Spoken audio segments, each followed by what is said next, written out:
Le 7 mai 1942, dans l'est de la Pologne occupée par les nazis, un nouveau chapitre de l'horreur s'ouvre avec l'inauguration du camp d'extermination de Sobibor.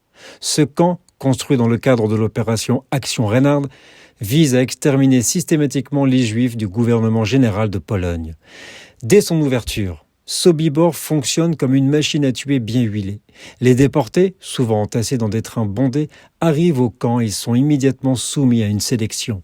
Les hommes valides sont envoyés aux travaux forcés, tandis que les femmes, les enfants et les personnes âgées sont conduits directement aux chambres à gaz, camouflées en douche, pour mieux tromper leurs victimes. Le processus est d'une cruauté inimaginable. Les corps s'entassent, les cris résonnent et l'odeur de la mort est omniprésente. Sobibor n'est pas seulement un lieu d'extermination, c'est aussi un lieu de déshumanisation. Les déportés sont dépouillés de leurs vêtements, de leurs biens et de leur dignité.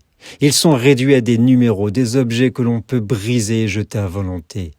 Malgré l'horreur quotidienne, la résistance s'organise. Le 14 octobre 1943, les prisonniers se révoltent contre leurs gardes.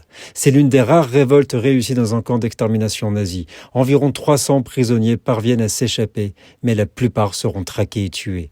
Le camp est ensuite fermé et liquidé par les nazis. À la fin de la guerre, 250 000 juifs y seront tués. Sobibor est un symbole de la barbarie nazie. L'ouverture de ce camp nous rappelle la nécessité de combattre l'intolérance, la haine et l'antisémitisme sous toutes ses formes. Nous sommes le 7 mai.